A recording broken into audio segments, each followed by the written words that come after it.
Wow, peace, storage and assembled to her with Manix from tara.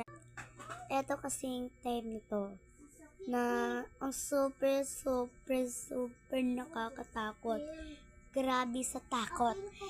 And guys, sabi kasi ni Ate Blight, nung nakaraan daw, dati pa daw yan dyan siya sa Manix house. Dati talaga.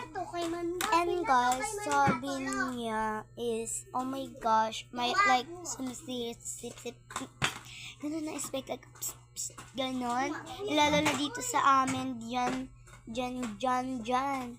Yan nagpapakita. Diba? At sabi pa niya, psst, psst, sabi ko, kotong ka rin.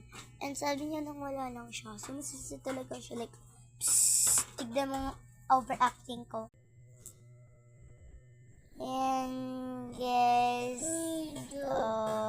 my Mrs. Jen, diba? Nakakatakot. O diba, yun yung overacting ko.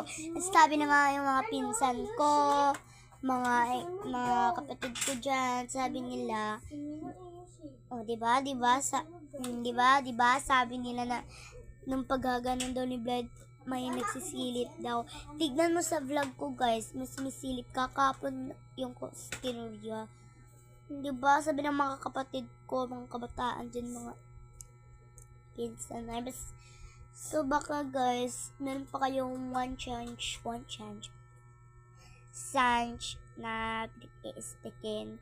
Si Elodax, nakikita na ang matanda, like, gaganon, tapos, napuputol ulo daw, tapos, nangingiti daw, sabi niya, sorry, God, naman is bad pala, devil pa dito na. Pray muna tayo kasi, amen. And so, yan lang, bye.